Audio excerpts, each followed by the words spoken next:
Hey, everybody. We are really excited for a new guest that we're going to be talking to. We're going to be delving a little bit into LinkedIn. If you don't know who I am, I'm Eve Eden, and I've been doing UX work for probably over 15 years now. And we're just excited to have you guys here.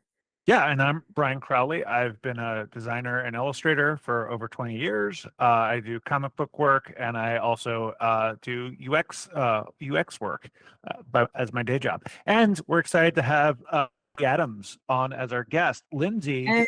is a recruiter by day and a comedian who you've seen on many, many shows and on including, we were just talking about Love It or Leave It. Yeah, thank you guys for having me. I'm excited to chat more. So why don't we hop into it? We talked about how, from our point of view as the candidates, LinkedIn has been a nightmare.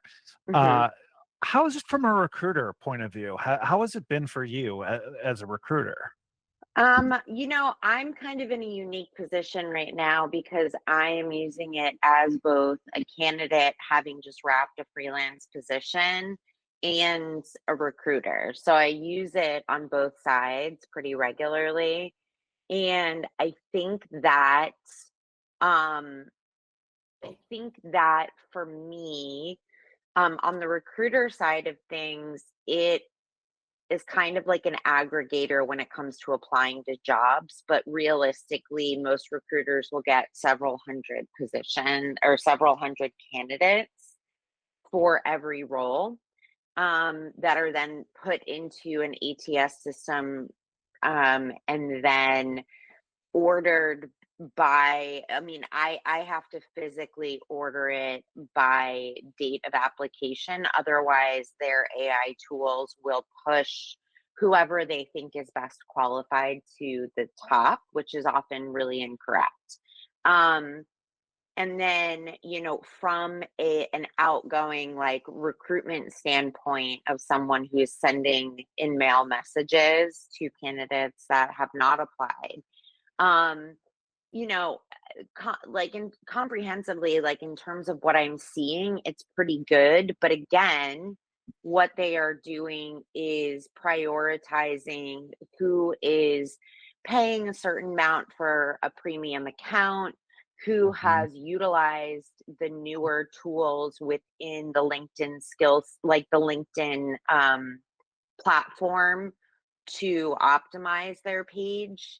And many times there I will have to go through a lot more candidates than I used to in order to find people that are equally as good, but just buried. Wow. So that part of it is frustrating. I will say, like, because recruiters are generally paying for the platform, it is easier to use. Okay. Um, and so they will, it is my main tool because it is still the only thing that really kind of allows you to get that proper like purview. From a candidate perspective, it's pretty fucking bad. It's a necessary evil, but many companies that, I try not to work for are abusing it. And I'd also say, like, from a guilty standpoint, if I've got an insane amount of recs on my plate and I'm already in the final candidate stage, everybody at the company will tell me, leave the role open on LinkedIn to get more candidates. Oh, Oh, geez. So, like, if someone applies late in the process, Yeah. it's unlikely. That's why you really have to get it in the first 24 hours or so. Otherwise, maybe the first couple days. Otherwise, it's very low chances. Oh man, so that Lindsay, explains so much too. yeah, Yeah, yeah. I I actually could. would understand too. Are you seeing? Is there a prioritization, or is it just kind of first come first serve in that list of people you see? How do they determine who's number one? So every place that I have worked at, And this is kind of like the recruiter's secret, not secret. Every place that I have worked at will avoid using the ATS system that pulls all of the applications. Very rarely recruiters are going through the actual applications. Um, I will say 90% of the roles that I've hired for are from outgoing emails where I have found the candidate on my own, actively reached out, or referrals. So, part of what I think the problem is, and what I try to approach things, how I try to approach things as a job seeker currently, is that you're, I would say, significantly less likely to even have your resume looked at by a recruiter, um, if you are applying to a job, like cold applying. Wow. Um, that makes sense, and I also have felt as though one of the things I've noticed is, and I'd be curious to know if you're having this experience, is when you're using the InMail feature to like reach out, half the time I'm assuming, because I've had it happen to myself, where it gets buried into an other file because like they have that whole separate thing within LinkedIn, so it's like harder to, through their like messaging platform, it's hard even if you have the premium features, Yeah. to find that recruiter that's reached out to you. Yeah, absolutely. I mean, again, it's filtered. Everything is catered on the LinkedIn platform to how much money you've invested in it as an individual or as a company. So the more you pay, the easier it is going to be to achieve your goals. And that's very much by design. Like even as a company, when you are already using the LinkedIn platform, they will harass you to sit through a sales meeting with like a junior sales executive to explain certain features that you can upgrade to. And it's just like Oh, a colossal waste of time and also very annoying. And I genuinely like feel bad for these junior like people that are just doing their job, but I have to be yeah. like, please leave me alone. And like, please leave me alone and format your emails better in AI. Um, and I think that also, one of the other aspects that I find personally annoying, but also is just like, again, we're all working in the same system, is that I will get, as a recruiter, looking at my background, I'm a recruiter through and through, talent acquisition, recruitment.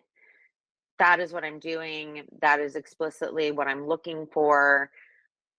I will get messages from financial companies. Um, I Oh will yeah. get messages from construction companies, not for a recruiting role, but for, some sort of management position. And it's very clearly not from that person.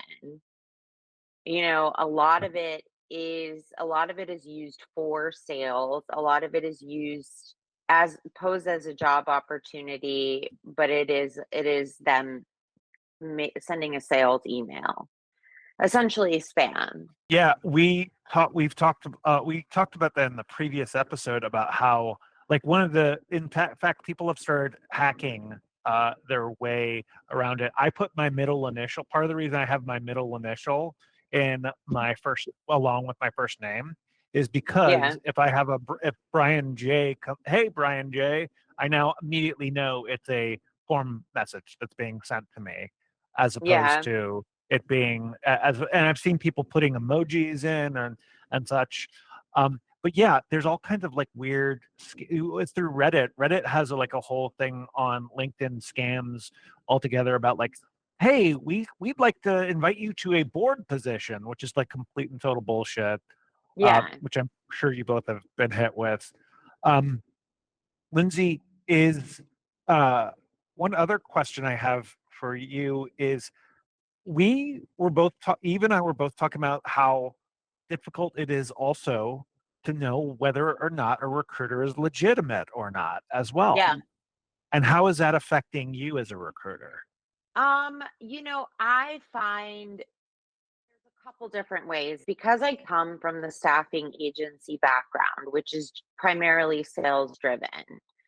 Recruiters have historically had a bad reputation for being pushed by the company to drive filling candidates, like it's volume over quality.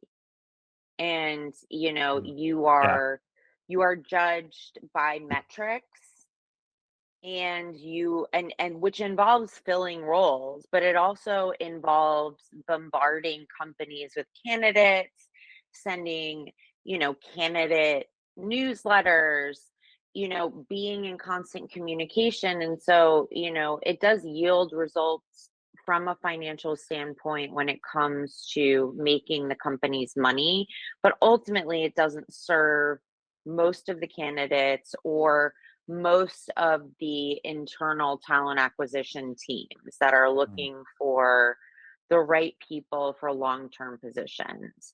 mm, Um, so, I find there's a lot of people who don't want to talk to recruiters. Um, also, if you are working for a staffing agency or a boutique agency, they are working on commission, and it does affect the candidate. Like, there's no way around that. That is the core of their business, and, like, they will always be told the candidate, granted, like, a lot of companies have gotten better about including the fee within the salary range, but, they're we're trained within a staffing agency environment to tell you that that's not true, which is just, like, pure gaslighting. mhm. So, at the very least, you're making a connection, but it's not serving you as well, from a salary standpoint, because they are making money off of that. So that's also a negative towards recruiters, where it can be a volume thing and it's not a real opportunity, or it's not something that they're actually come back to you with. There are times also when you have people who are junior recruiters or don't really know, and they're just spreading a really wide net. And again, it's a volume thing, you Mm, know, and then you also have, there's like the complete scam side of things, where people mhm, are straight up fishing for your information. mm. And it's, I mean, it has nothing to do with the job market, with recruiting in general. It's just taking advantage of people who are desperate for roles.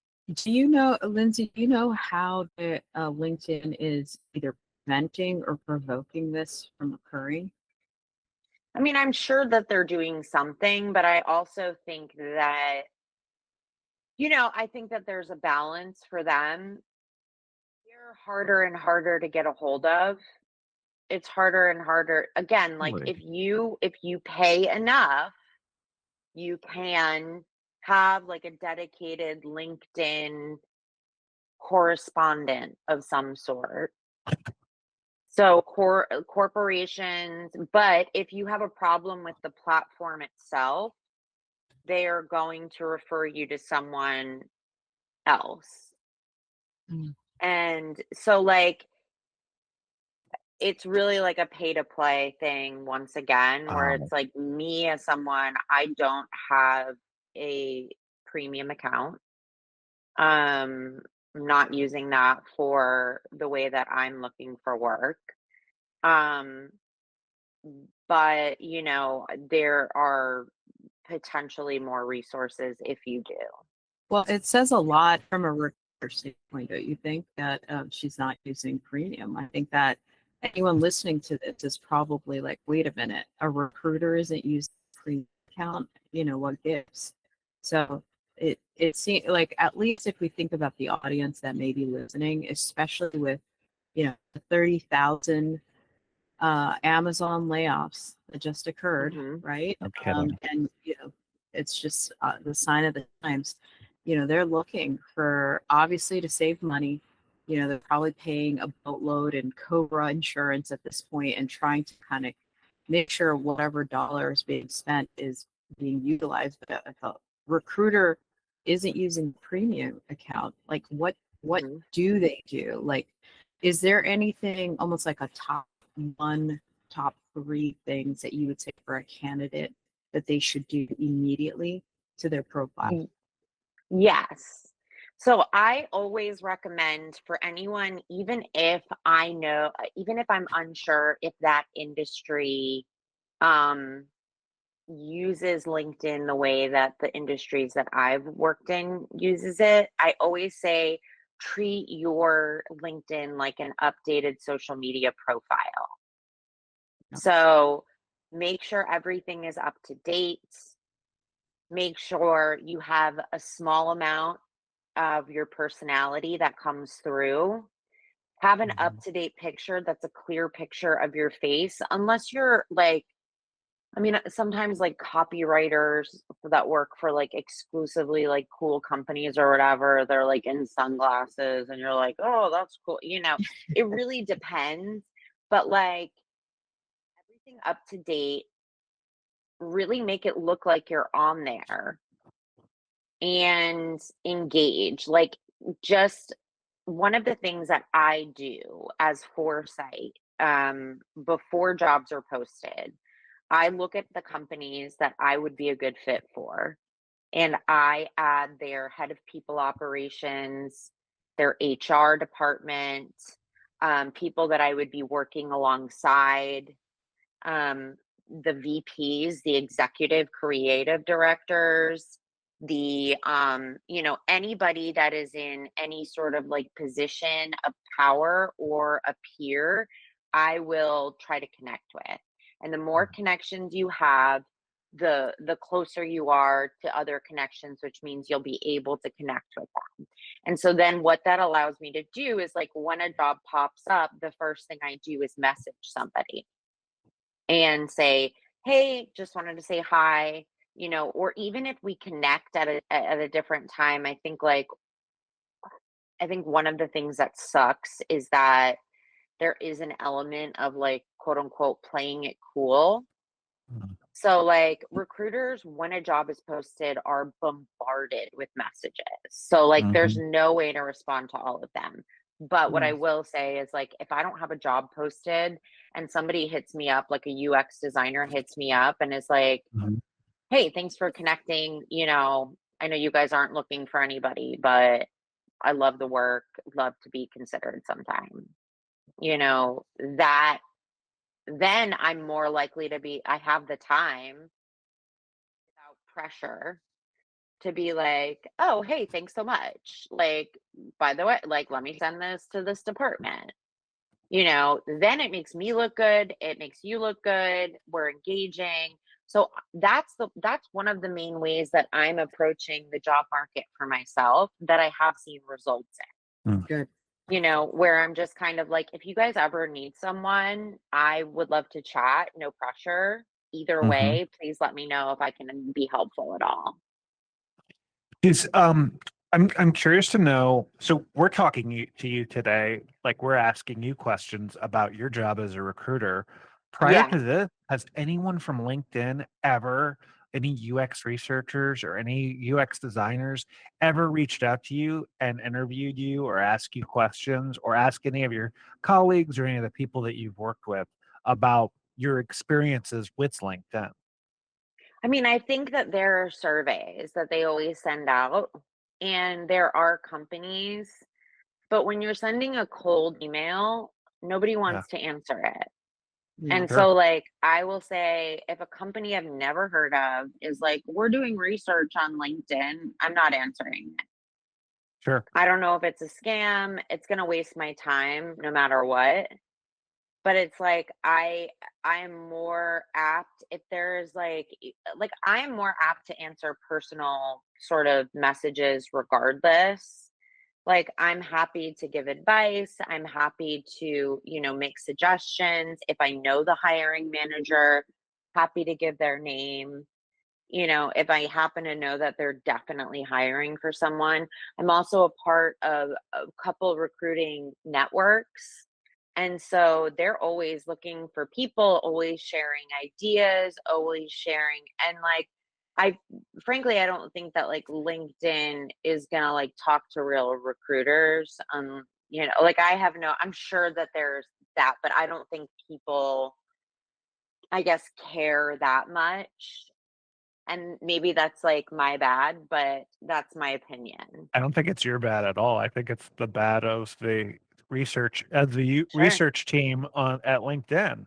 Yeah, That's I true. mean, Yeah. for sure. But I think, what the hard part is, and you guys can tell me. I mean, I'm curious to hear from your perspective if you found this to be true. But I think I don't want to say descend, but as we get more and more into a money is king sort of business environment, um, how has I mean, and I have to imagine that it affects UX from a perspective of rather like of sacrificing aesthetic and functionality for the purpose other than making money. Like, I guess Yeah, my question is like, has it gone from as a user, this makes me happy to use this platform, this makes my life easier versus this makes me spend more money for the company? so we were both talking about that the LinkedIn would rather have become a social media platform that has influencers and try to sell people. Like, I got a message for a Bentley ad, which was fucking insane after I had been laid off from DocuSign. It was insane for multiple reasons, but and then they're introducing weird stuff like quizzes and stuff like that that's not useful. So it's Hmm. obviously that they're trying to get into like an addiction cycle Hmm. of like, let's keep people onto this hamster wheel, so that because they're in desperation, and like, let's keep them there, um engaged, and treat it like social media, and like, we don't care about connecting recruiters with candidates. Seems like Yeah. that's the perception that I have, is like, that's how they've shifted. Yeah, I mean, and that makes sense because I remember when UX was like emerging, which was like around the When we time that first like met. you yeah, Yeah. and it was exciting because it was having to do with like improving literally the user experience. Hmm. And it does seem you know, it does seem like it's gotten kind of a bit further from that, and turned more into like the user experience, like of the company's experience, like how, like it's really not, it's not serving the user as much, I guess. Yeah, we talked about how it was like a Rolex, or, like the the person you know and who they know. That was like the Yeah. marker. That was one of the tricks of why LinkedIn success happened, or they were going to die off. I think it was like one of the first talks that the founders were bringing up, is this idea of saying, share your contact list. Obviously, we Hmm. see that everywhere today, but that was not a concept, when LinkedIn first, was approaching. We're just trying to get people on the platform, but sharing contact list, right? Share your Rolodex. Rolodex is, your contacts. For people that don't know what a Rolodex is. Yeah, I was Um, just gonna say, I feel like, yeah, let's define that old school terminology. right. And so with that, Lindsay, I think another thing that maybe might tap on the pulse of people watching is the fact that them, let's say, preparing their profile to be approached by a recruiter. Do you think that's Is that still valid? Like, I remember being constantly poached and, messages like, Yeah. hey, we have new jobs. And it was like 5 times a day. I mean, Mhm. Yeah. I am not exaggerating. This was maybe heydays 2012, something like that. Oh yeah. And it was continuing. It was like really like expansive. But I think that was where like the gold for a candidate, LinkedIn was it. Like that was the place to go if you ever wanted to jump jobs. So I think maybe if you go back to kind of that time versus now, what do you think people should do to kind of, is there a way to facilitate that anymore? And, because I think with the struggle job market, especially in tech, in user experience, product managers, software developers, we are looking for work. And so if it's contract versus full time, whatever it is, I think this is like almost like a pivotal point. And so that preparation, or what do they do to kind of get back to those heydays, if possible? Yeah, and that's a great question. I think this is where it starts to vary from industry to industry and company to company because it matters the way that they're structured internally. I have always worked on whether it's been a combination of operations and tech and creative or operations and creative, I have always had my hands in some sort of creative field that Yeah. has to do with either design or whatever, some sort of role where creativity is involved, which requires like a very specific mix of both personalities and skill sets.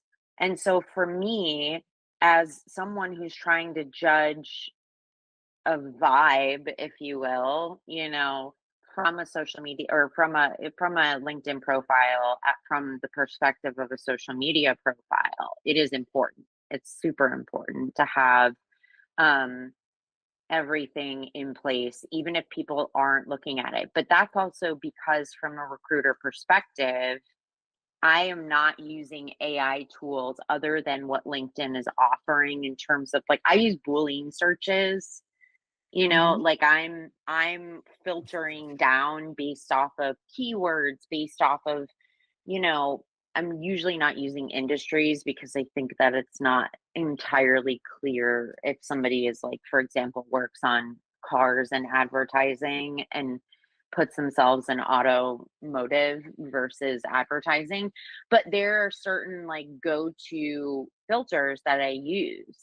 And so, but that's me as a human. And from a tech perspective, I'm not completely familiar. I haven't worked at strictly a tech company, but the things that I do know about them are that they are, again, high volume metrics oriented, which then means that anything that can be, when you're demanding that sort of robotic result from the Yeah. recruiter, they will be utilizing any sort of automated system that they possibly can. And so it's very likely, and from what I know, that they are using automated or AI systems to field LinkedIn profiles Mhm. more so than me as like an individual looking for, because I look at everybody's portfolio. Mhm. Um and I'm kind of going through it in that way. Um but yeah, so I don't know if that like fully answers the question, but I do think it varies from industry to industry in that sense. I will say, as a safeguard, I think it's always worthwhile because at the very least you're going to stand out. I think like, and maybe you guys have more insight on this than I do, but I think like from someone who is a consumer of like all of the worst media that you can be, to be like hypnotized, indoctrinated, you know what I mean? Like a picture that is aesthetically pleasing draws my eye. Like the end, period. It's stupid, but it does. And if it makes sense, great. Like So it's like, I understand that people hate social media, but it's like, I don't know. I want to see your face. I want to see like I want to Sure. see you. How about a Um, video? And you talk about that. Do you, like with people to stand out, is it, does it provide value for them to maybe even talk about their work or record something? I don't know. I mean, obviously, with the way LinkedIn is now, we're looking at it just being as a social media platform, there's a lot of noise, like really good expert advice is getting lost, within the feeds. And so, does that make a candidate stand out? So the video thing is really interesting. It's something that I'm considering and that I've considered adding to my profile. I would say keep it so short, Yeah. but I do think that there's definitely value there. Um, because if you have someone like me who goes through the individual profiles, then um and you have a video, I'm kind of like, of course I want to see like what your demeanor is like, Right. if I have 10 seconds, sure, I would love to see that. I don't need like a whole bio because I just don't have time. Like, again, like recruiters are under these like stupid, in my opinion, timelines around like volume most of the time, which I actively try to fight against, like the metrics thing. But, most of the time they're not looking thoroughly. So they're not going to like listen, they're not going to watch like a 30-second video. They're going to watch like 15 seconds. Good. Good. I'm curious to know, so you mentioned LinkedIn and you mentioned the purchasing or LinkedIn's kind of like buying and all that. I'm curious to know, does LinkedIn, are they locked into the recruitment firms as like a hard requirement, or do you all go elsewhere, or are you finding new sources and places where you're finding candidates? I would say LinkedIn is essential. There's all these add-ons, but LinkedIn has monopolized the market fully. So it's kind of a non-negotiable. Um, Yeah. there's a million companies now that are now created and in place to try to get in the door, like to try to get in the nooks that LinkedIn has failed to properly sort through. Like, so, there's built in LA, built in for a long time, provided some additional resources.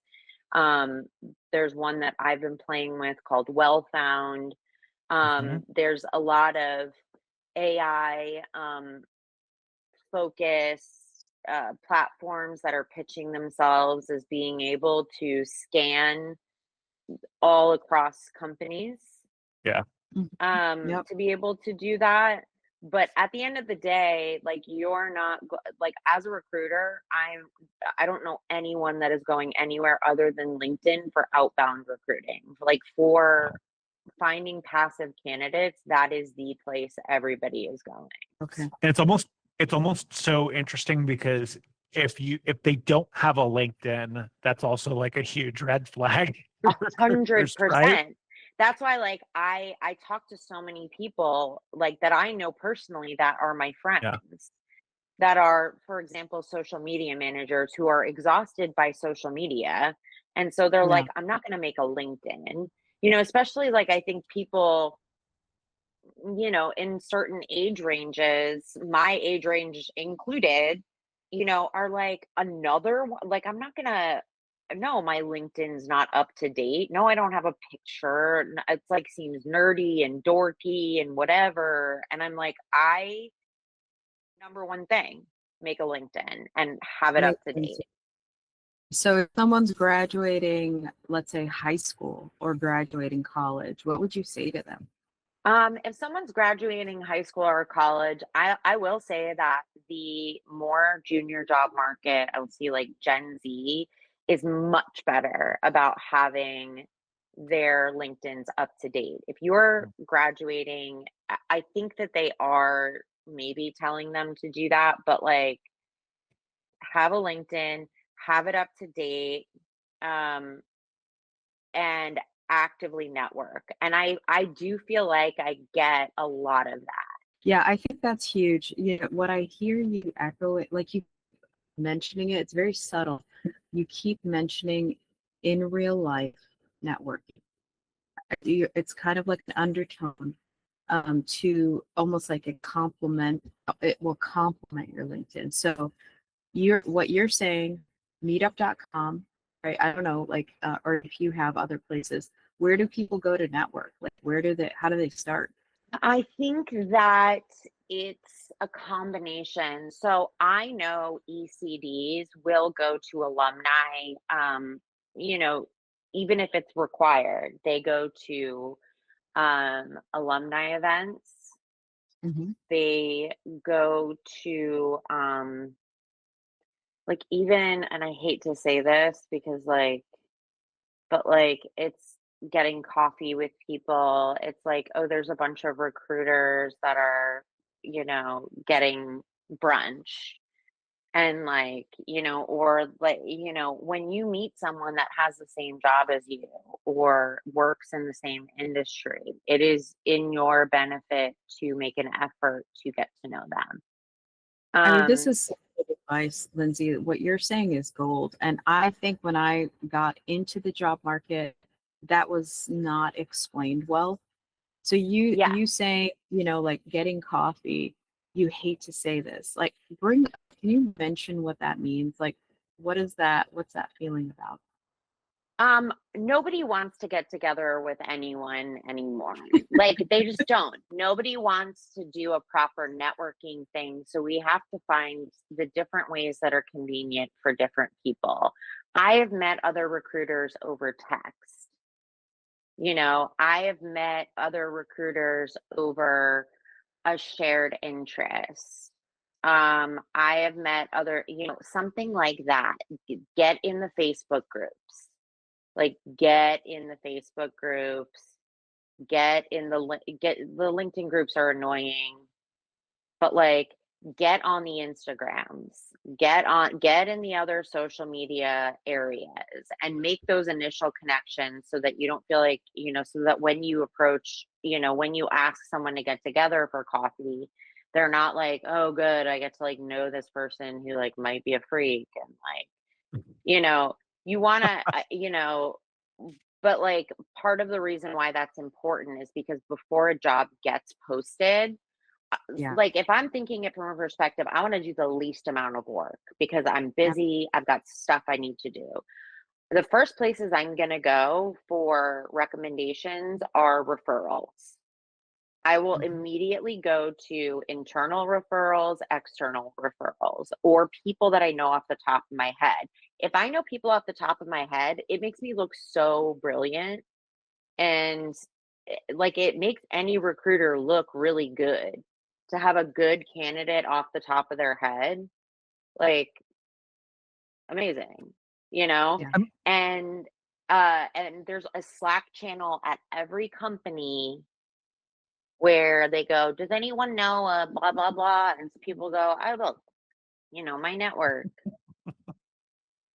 I'm curious to know. I noticed. So an interesting thing happened after our layoff at DocuSign, which was there was a healthy, interesting debate between one of our UX folks and we have a really great recruiter that also had been let go from DocuSign, Yeah. and they kind of had like a little bit of a debate between what to do as a user experience person versus what the recruiter's advice was. And I Oh, was curious to interesting. know from you, have you also witnessed that type of thing? And could you talk a little bit about that? Like, how are UX folks as candidates generally? Um, Exhausted. Like I think UX folks as candidates are tired. Um, which is understandable, because I think there's been such instability, and because I think there's also been a diminished value, and also a very strong misunderstanding of what UX does. You know, Yes. I think that there is it's not a new area of like expertise, and people are still very much like, oh, like we need a UX person to design our website. And you're like, okay, but do you need like a UX person, or like what do you need for that? And they're like, we need a new website. We want it to like make sure it's like really user friendly. And you're like, do you need a UX designer? Do you need a UI designer? Do you need a web designer? Like, what do you actually need? So I think Yeah. there's like a pretty strong misunderstanding of like what UX actually does. And I think that that causes frustration on the candidate side. And I also think that, if the recruiter doesn't know, they can't go back to the higher ups and be like, hey, you guys, this job is listed incorrectly. Like I have to, if I'm sitting with the hiring team and an ECD is like, we need a UX designer and they don't have a background in product, I'm like, do you? Like, but like, why? Eh, But if I don't know what I'm talking about, it's like, okay, you need a UX designer. mhm. But like, you're going to sit in an interview for a web designer if I don't know what I'm talking about. Yeah. Does that make So sense? let's talk. Oh, Yes, it does, and it's so. Let's talk about that a little bit more. Kind of, I'm going to go a little deeper with that. So when the recruiter can't, like, I almost saying the recruiter coaches the executive or the person that's in need of a resource. Um, how do recruiters like educate themselves on the industry, right? You mentioned before when we were previously talking about some recruiters not being prepared to recruit for, let's say, our industry. Can you talk a little bit more about that? Yeah, I mean, I think I'm grateful that in most of the jobs that I have had, I have been deemed competent and fairly good at what I do. And I'm grateful for that. And so the way that I do things, I don't know how drastically different it is. But for me, the way I approach it, and I don't think this is true for every recruiter, and I don't necessarily think it's their fault either, because I think there's a lack of training across the board. And um, but the way that I approach things and the way that the recruiters that I, you know, have seen be really successful or good at their job do things is, if I don't understand a position, first of all, I ask whoever's above me. Second of all, when I sit with the hiring team, I might have more than one meeting than I normally would, because I want to sit with them, and I always, instead of just taking at face value, we need this role, I really, and even in order to, if I know what that role is, like if you need a creative director, I know what a creative director is, but I need to know, are you talking about somebody coming from a copywriting background? Do you need them to understand design, or do you need them to be able to, conceptualize? Do you want them to jump in hands on? In what aspects? Are they leading teams? So there's like so many different details in general, but if I don't understand the role at all, I want to get an understanding from the hiring manager. What exactly are you looking for in this person's background? What previous roles would they have had? What is the path to this role? How does someone come to be a product manager if that is their current position? What are the typical routes? And then I do my own level of research. But because titles vary from company to company, a lot of the Yeah. information you get are going to be from the team that they work with and the hiring manager themselves. And so I just upfront will say, I'm going to ask you 100 questions. And I'm able to then come in and hire for roles I've never hired for before, but have a generally good success rate because I have all the information I need up top. I will say the UX industry has not made it easy for Sure. recruiters as well, like because of the fact that we have so many titles and we have not been great about, like, as an example, I've worked as both a user experience designer and a product designer, but I know what the difference is between those two roles.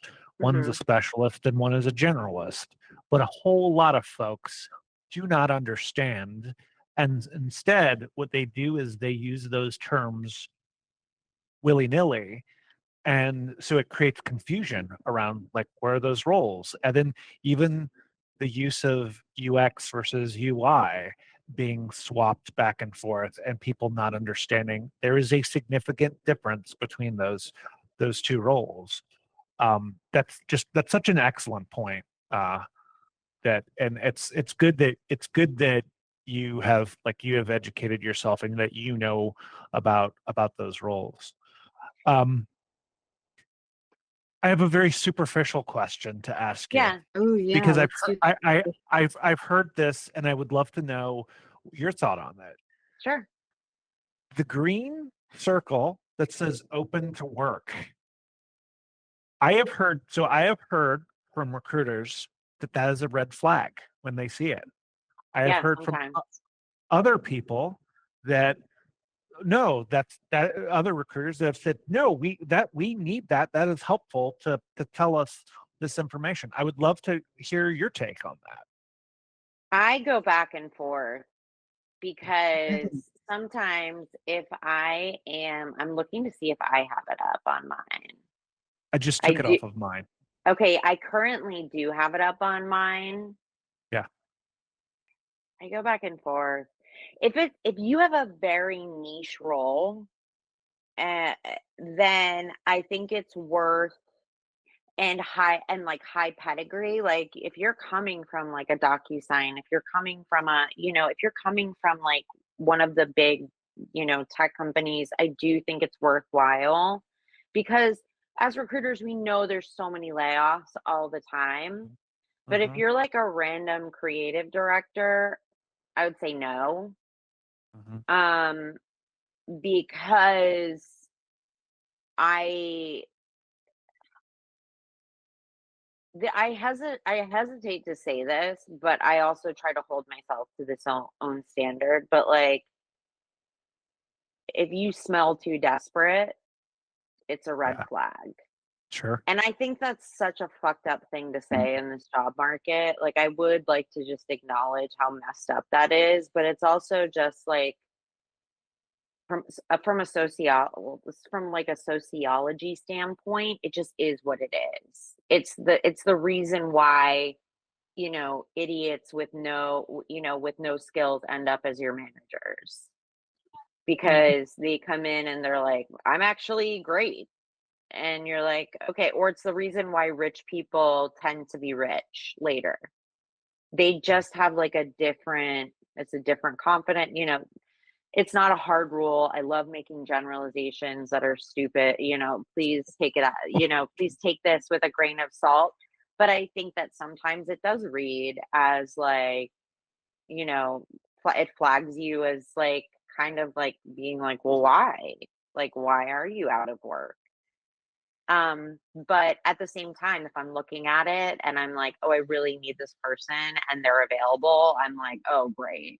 Yeah. I have seen some designers took the circle and then did literally put desperate on it and then had made a post that said, well, I know, but I saw a post it was a designer or somebody who done a circle on it and put it on and said desperate, and then they had said, like, down to the, like, last thing of rent, and it's like, I don't Oh know how wow. much that's actually, I don't know how much that's actually helping you because of that exact reason of like the psychology. I think it sucks. Like, it Yeah, really pisses me off on like a moral level that we have to like tell people who are desperate to not try to be desperate. Like, it's psychotic behavior. You totally. know, I think it's so it's like it's so immensely unfair. And I don't, but my best advice to people would to discourage them from that. And even from the perspective, right or wrong. And again, like, whatever, this might shoot me in the foot. The people who own these companies, the higher ups are making a lot of money. They have the mindset of somebody who's making a lot of money, who maybe not, more likely not, has, not experienced, the same kind of hardship. They're looking at you from the top down. So if they see that you're desperate, they're judging you from a different level. I You know, I I'm like in the boat right now with like what you guys are saying, that it's almost like you're covering up with another mess. Not that we don't like aren't posing ourselves in so many other ways, and so we're complicating it by having this network or this platform that is like the go-to, in your own words, where recruiters are looking for you. You have an obvious sign that says open, right? And we're like on the teeter totter of, hey, do I put the sign up or not? What I'm feeling, Brian, and maybe Lindsay, someone needs to blow this shit up. Like, I'm almost yeah, thinking this would be a great uh, prototype of something yeah, that can be recreated well, that actually is in service to candidates. And in this case, being 100%. open and not, putting on additional masks, or just like, just making things complicated. Our lives are already hectic. You're out of work. Now, do I put the open door or not? Are you kidding me? That is like just, it's yeah. like, it just It's seems so like, cruel. yeah, it really feels like a Yeah, torture and anguish around it. Yeah. I mean, We I should think build, there's we should build definitely a a new need. platform. Yes, build a new, I mean, dying. I think so many people are as frustrated as the people who are openly expressing it are. Yeah. I just think that they're afraid to say something. And we all wish we were brave, but when it comes to like paying your rent or your mortgage, like, you can't be that brave in this society. What if there yeah, was an idea? This is just kind of me spitballing here, but if there was an idea where, with the 30,000 layoff just happened, what if you're like, hey, put my hand up. I was one of 30,000. What would happen? Like, what would that be like? I wonder if that would, kind of show, oh, look, there's a face attached to your, 7-digit number. Have you guys ever received layoff papers? I have. And I was a number with my age, my salary, right? There's like all these like kind of, numbers attached to it. And my title, I don't know, I think title too. And so it's just like, oh wow, I'm just like a number here that was just like, cut off, red Yeah. line. I mean, I think something needs to change. So I mean, I think it would be really cool with the amount of layoffs that there are. Like, if you told me as a recruiter that there's a layoff platform, like there's a platform for recent layoffs that, like, in order to be active on it, you have to have been laid off in the last year. Mhm. Um, I would utilize that because that's other wow, information that companies pass around. Is when there's a layoff, you want to like scoop up people ASAP, right? So if everybody's communicating it, but if there was like a website where you could search the way you can on LinkedIn for recent layoffs, where the requirement is to have, been laid off in the past year. Um, it would be essentially honor system of like laid off or fired, but like the amount of people that are fired that would join, it would be so much more minuscule, Mhm. and also recommendations would hold so much higher. So like right now on LinkedIn, you can get a recommendation from like your high school best friend, who's like, I've known this, and that's like, that's fine. But like, you get a recommendation from your most recent manager, and you were like, I was laid off. Yes. Like, if Yeah. you talk to the people I just worked with, I would have a great recommendation. But I know if I put it on my profile, nobody gives a shit, Right. So Right. that would be, I think, a really interesting platform. Before we kind of wrap up is, Yeah. could you tell us perhaps a recruiting horror story that you are able to talk about without naming names or companies or what have you? Yes. I mean, there's been a couple. There are She's like looking there around. She's are like, yeah, which one do I pick? there are very rarely, but it does happen. People, and this is like a disservice to this community. I don't know if this is like as horror or as sad, but there are people who just fish for lawsuits. So like they'll call you and they'll tell you up front, like, I have this disability or I have this thing, and then they don't get chosen.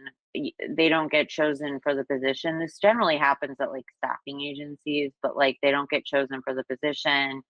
And then the person sues. And you can see that they have a history of lawsuits. So you can see that this is something that they do, fairly often. And the company always has to settle because it's very difficult to prove or not prove those situations. Um, like it's very difficult to prove like this person didn't get the job because of a disability or they did. And so that is a horror story when that pops up out of nowhere. I have had candidates, I've had candidates where they have presented themselves as one way, and no red flags go off for me, no weird personality quirks. And then they get hired, and I guess this happens more in like the younger generation with people coming back into office, which I hate too. So I kind of get it, but I think like Gen Z is really bad at lying. Like they don't know how to phone it in the way that makes the most sense. So like instead of just like downloading all the apps to your phone and running to get groceries, they just like leave everything at home.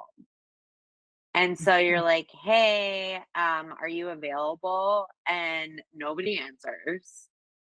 And or they're like, "Oh, sorry, my cat died." And you're like, "Wait, what?" Like, it's like a lot of like, "I have an emergency of some sort. I can't come into the office because I have COVID. Sorry, I have COVID again. Sorry, I actually have meningitis.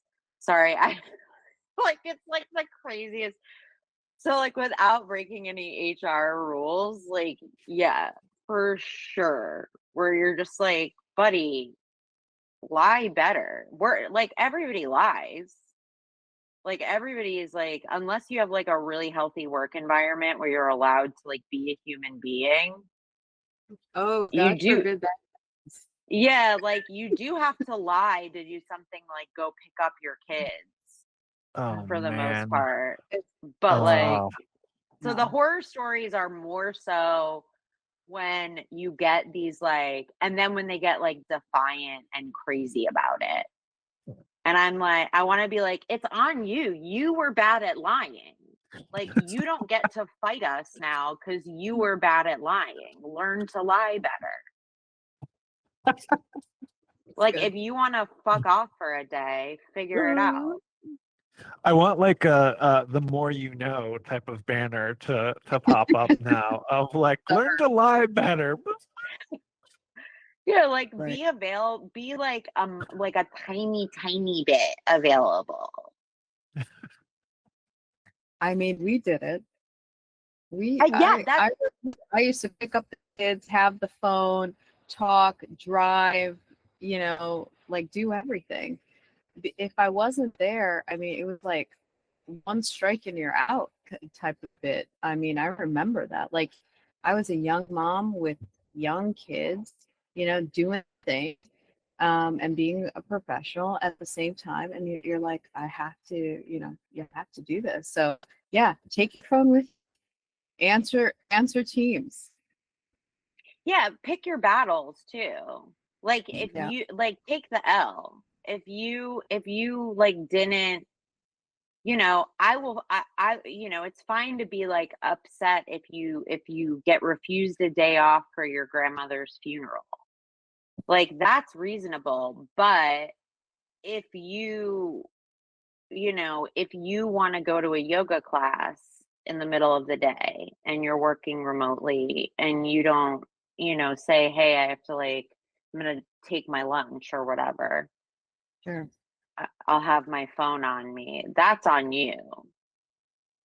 That is on you. You're working. I don't know. At least old school me is like I got the remote work because I was attached to it, the computer. I feel like Yeah. we have even at home. I'm like I feel like I didn't get up from my desk during COVID. Like I was just Yeah. always on the computer. I was like, why is this harder here?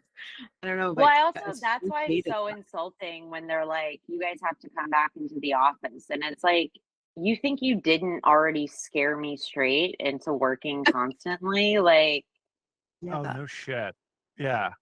Well, and also like you all as the company or the country shut down, you all demanded we bend over backwards, build up home offices, Oh yeah. and stay home for a while, and as we've all become used to it and more productive, but now because of your stupid real estate contracts, mhm. we need to fund the Panera bread next door by going into the office. That's Yeah, right. it's annoying. So we can zoom into remote workers and wherever else, right? Yeah, Um, it's stupid. so, Lindsay, one final question, unless Eve, you have something else. I was going to ask about what you would recommend for LinkedIn. Like, what would you do if you were in charge of LinkedIn? Ooh, that's a good one. That is a good one. I would give the opportunity to turn off anything sponsored to the job seeker. Um, and maybe similarly with profile candidates, just give the option um, to Say turn more off about that. any.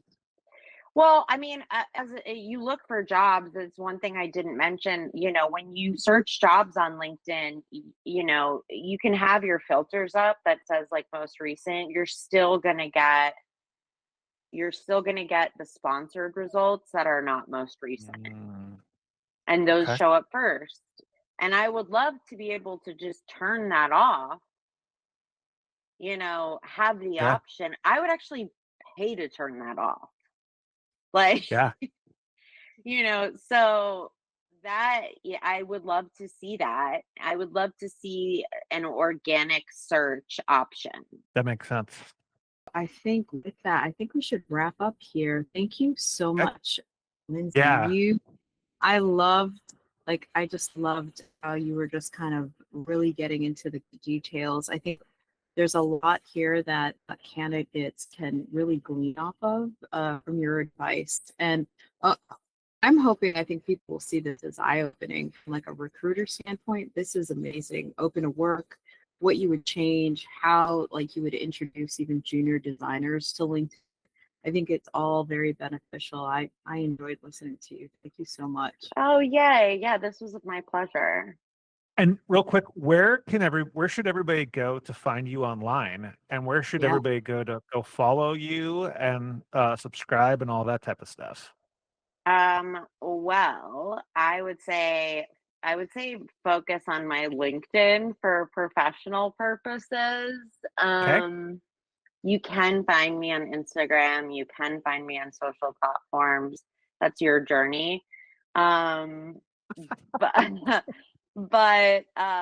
from a professional standpoint, find me on LinkedIn. It's the IN/Lindsay J Adams. All right. Sounds great. Thank you so much. Yeah, thank you. Like, subscribe, and follow, or become our next victim of bad UX. UX Murder Mystery is a joint production of Eve, User Experience Design Agency, and Crowley UX, where systems meet stories. It's hosted by Brian J. Crowley and Eve Eden. Edited by Kelsey Smith. Intro animation and logo design by Brian J. Crowley. Music is by Nicholas Lee. You can follow us at UX Murder Mystery. You can email us at questions@uxmurdermystery.com. UX Murder Mystery is a copyright 2025, Brian J. Crowley and Eve Eden. Thanks for listening.